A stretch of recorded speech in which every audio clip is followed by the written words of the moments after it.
இல்லை இன்னைக்கு டேட்டுவோ கதறவரம் பரல டக்கனி பிசே welcome back to loop life. காலையிலேயே தையல் மிஷின் பார்த்தீங்கன்னா எனக்கும் மம்மிக்கும் ஒரு சண்டை. தையல் மிஷினில் உடஞ்சது மண்டை. அதுக்கப்புறம் நேராக காடி எடுத்து கிளம்பிட்டு இன்றைக்கான டேட்டுக்கு கிளம்பியாச்சு. அண்ணன் புதுசாக சொக்காலாம் வாங்கியிருக்கேன், மாசாக இருக்கா.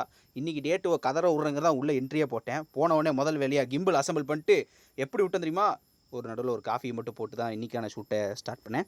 கொஞ்சம் இருந்தாலும் நமக்கு சோறு முக்கியம்ல. அதுக்கப்புறம் ஒரு வழியாக உட்காந்து ஒரு சின்ன ரெஸ்ட்டு. ஏன்னா நான் ஷூட் பண்ணுறது எடுக்கல, ரெஸ்ட் எடுக்கிறதையாவது எடுப்போமே நம்ம தோழர்களுக்காக அப்படின்னு ஒரு உணர்ச்சியோட ஒரு எழுச்சியோட தான் எடுத்தேன்.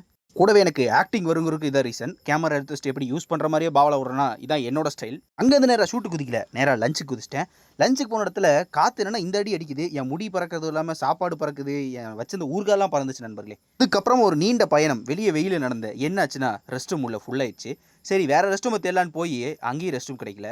என்னடா நிலமைன்னு இருந்த ரெஸ்ட் ரூம்க்கே ஒரு வழியாக போயிட்டு வந்துட்டேன் நண்பர்களே.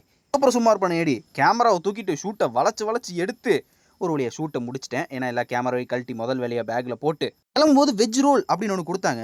வாயில் ஊற்றிட்டேன், வாயிலேருந்து புகையாக வருது. இதுதான் அது நம்ம வாயை புகைய விட்டது. அதுக்கப்புறம் இன்றைக்கும் போய் ஃபைல்ஸுகளை காப்பி பண்ணி கொடுத்துட்டு இன்றைக்கான நாளை முடிச்சிட்டேன். அடுத்த வீடியோவில் பார்ப்போம்.